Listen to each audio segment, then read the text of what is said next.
Kemudian tambah lagi sekarang lagi gubernur otak dangkal. Lebih baik jadi gubernur otak dangkal tapi banyak orang yang tersadarkan daripada gubernur otaknya dalam tapi banyak orang yang ditenggelamkan.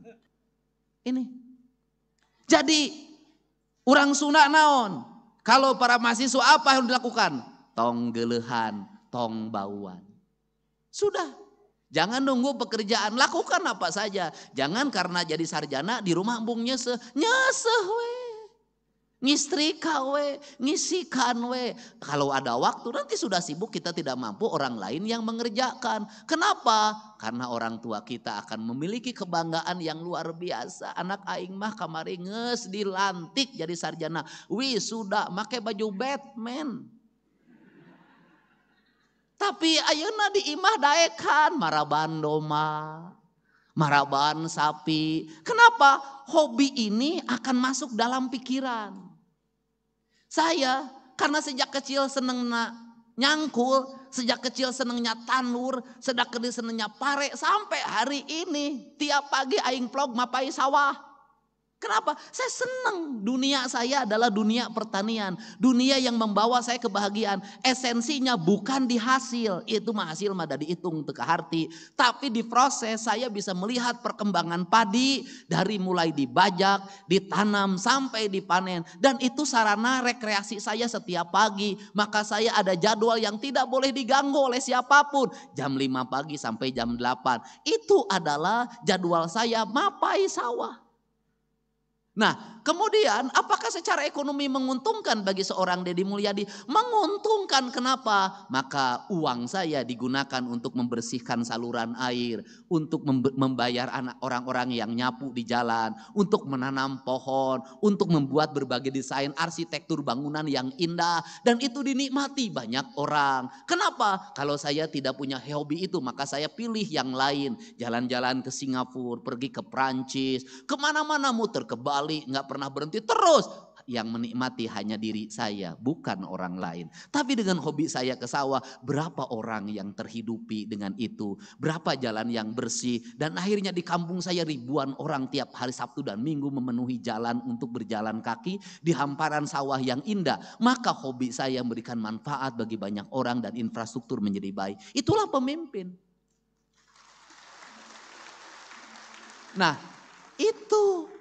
Kemudian resep saya naon ngingu doma, ngingu hayam, ngingu bebek, ngingu lauk, sudah itu bagi saya senang saya. Itu adalah interaksi sosial. Kenapa? Bagi manusia yang sudah bisa memahami alam, bisa memahami kosmologi, bisa memahami seluruh makrokosmos dan mikrokosmos dengan baik, maka orang itu tidak perlu rekreasi. Kenapa? Karena dalam setiap hari dia bisa menikmati rekreasi. Bangun tidur dia rekreasi, tengah malam dia keluar lihat bulan rekreasi. Bukankah itu sistem ekonomi? Untuk itu jangan pernah mengagumi tempat orang lain yang indah. Yang harus dilakukan adalah mengembalikan kampung halaman kita menjadi indah. Itu. Gak usah ngomong Perancis sungainya jernih. Gak usah ngomong Swiss sungainya indah. Yang harus kita lakukan bagaimana Citarum menjadi jernih. Itu. Jangan lagi membicarakan Jepang, bahwa Jepang itu indahnya luar biasa. Tidak. Jawa Barat, mari kita bersama-sama kita tata menjadi indah. Mata saya tidak pernah berhenti. Sepanjang jalan saya dari arah Subang kanan kiri saya lihat bangunan kumuh di mana-mana. Saya langsung perintahkan hari Senin bangunan itu segera bongkar. Kita siapkan warung-warung yang indah dari bambu yang tertata. Biar para pedagangnya kita latih untuk apa? Hamparan bumi Pasundan, sepenggal tanah yang diciptakan Allah saat tersenyum harus kita wujudkan itu, bukan hanya menjadi kata-kata dalam setiap waktu. Untuk itu saya mengucapkan terima kasih. Saya ucapkan selamat bagi kedua orang tuanya yang hari ini sudah sampai pada puncak kebahagiaan dan tugas sebagai orang tua mengantarkan anaknya menjadi sarjana. Semoga apa yang dikeluarkan, biaya yang dibayarkan itu menjadi catatan kebaikan. Dan bagi para sarjana yang dilantik, saya pesan satu hal saja. Jangan dulu ada dalam pikiran Anda untuk menikah dan sejenisnya. Masukkan dalam pikiran Anda, saya tidak akan pernah menikah dulu sebelum orang tua saya bahagiakan terhadap apa yang dikeluarkan itu. Niatkan itu. Kenapa? Jangan sampai orang tua kita itu dibikin menderitanya tidak pernah berakhir. Baru menderita selesai mengkuliahkan, habis itu nikah menderita di wae. Anak aing kawin nyamakaningan sarjana, atuh kudu raramean, kudu make WO, wedding organizer.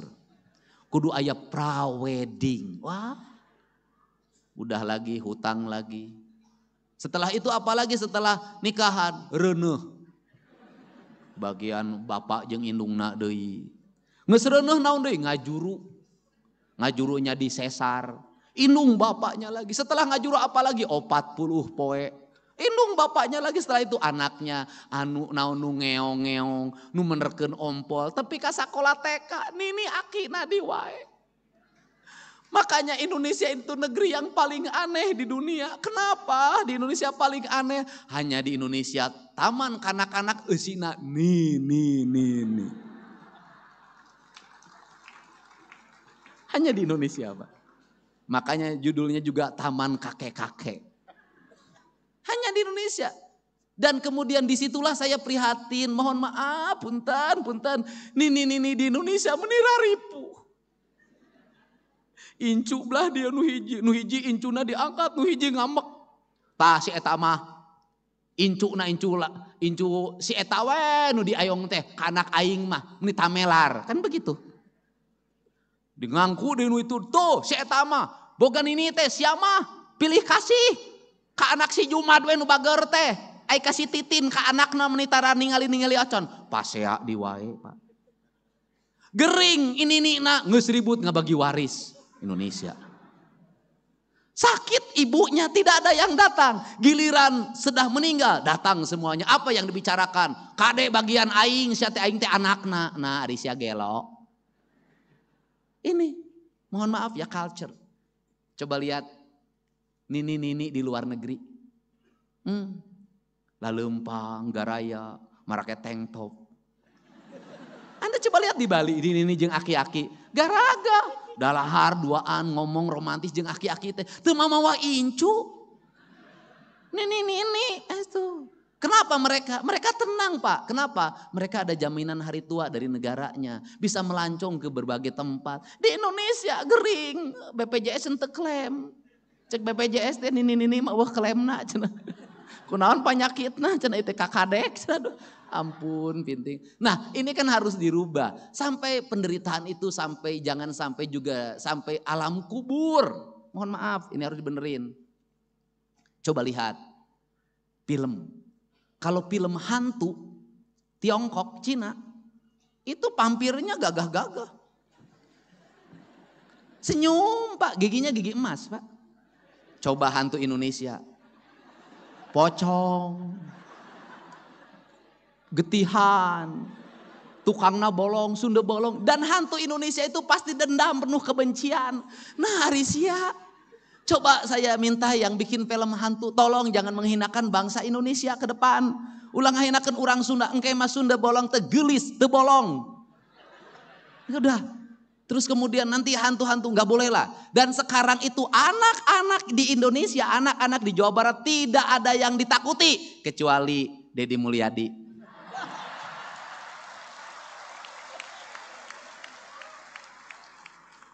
Ayo, kamu belum mandi ya? Ayo, kamu susah makan ya?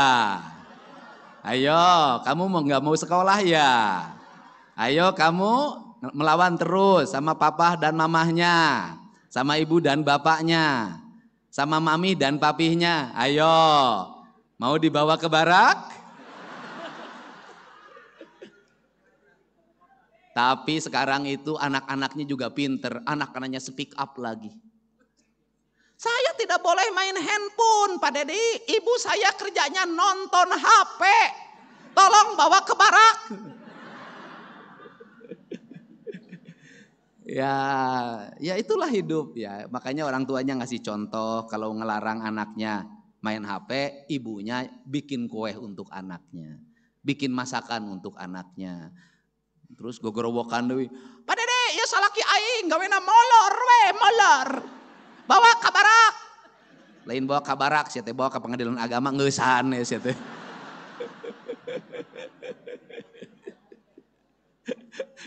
Ya. Aduh Unpas ya. Tapi saya nggak apa-apa lah. Pidato hari ini nggak dibayar, nggak apa-apa. Karena Unpas sudah ngasih hadiah, yaitu Fakultas Kedokteran untuk 3 orang warga Jabar gratis. Dan saya sudah sampaikan, yang gratis yang mana? Yang nanti diseleksi Fakultas Kedokterannya, nilainya 1, 2, 3, itu yang gratis. Hebat. Insya Allah itu bukan pacar saya. Untuk itu saya ucapkan terima kasih bagi semuanya, mudah-mudahan berkah. Setelah ini pekerjaannya terhampar dan saya lagi membuat rencana-rencana kerja, di antaranya industri tidak ada lagi lamaran, tetapi lowongan kerjanya langsung diakseskan ke database calon angkatan kerja yang ada di Jawa Barat. Nanti mereka tinggal dipanggil berdasarkan spesifikasinya. Kalau dibuat lamaran, jadi saya tidak setuju orang melamar kerja menyiapkan banyak persyaratan. Saya nanti bikin surat edaran untuk tidak usah lagi pakai persyaratan. Sudah diterima kerja baru ngurus persyaratan. Nyaho jelema teh keripuh kurunyan persyaratan. Nanti sudah diterima baru, karena apa? Kalau sudah diterima bikin persyaratan juga bahagia, tenang, nganyuk ge anu percaya. Itu yang penting. Dan jangan pernah malu kita untuk melakukan apapun yang itu halal. Pokoknya gawe kerja aja, dagang apa saja, lakukan saja. Nanti juga ada jalan. Karena apa? Karena jalan itu selalu didapatkan bagi mereka yang berjalan. Jalan itu pasti didapatkan bagi mereka yang berjalan. Jalan tidak akan pernah didapatkan bagi mereka nu molor wae. Makanya saya nggak ada masalah ketika disebutkan gubernur konten. Lebih baik jadi gubernur konten daripada gubernur molor. Tambah lagi gelar saya, gubernur lambe turah. Lebih baik jadi gubernur lambe turah daripada gubernur biwir doer. Karena lambe turah itu beritanya selalu dinanti. Kemudian tambah lagi sekarang lagi gubernur otak dangkal. Lebih baik jadi gubernur otak dangkal tapi banyak orang yang tersadarkan daripada gubernur otaknya dalam tapi banyak orang yang ditenggelamkan.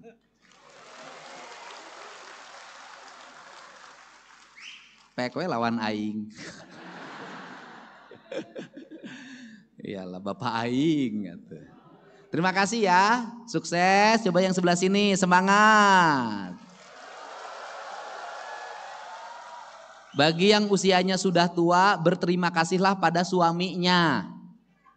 Kenapa? Karena itu pasti ada uang suaminya yang dipakai kuliah, uang anak-anaknya. Bagi mereka yang kuliahnya laki-laki, berterima kasihlah pada istrinya. Ya, karena pasti ada uang istrinya yang dipakai. Dan mohon maaf kalau selama kuliah punya pacar baru. Kan saya tahu yang begitu Bu, kan saya juga mahasiswa S2 dan S3. Ya, saya ucapkan terima kasih. Yang sebelah sini semangat. Semangat. Sudahlah, yang di sini semua nanti minimal penghasilannya per bulan terendah 25 juta. Amin. Terima kasih ya. Wallahu muwaffiq ila aqwamit thoriq. Assalamualaikum warahmatullahi wabarakatuh. Sampurasun.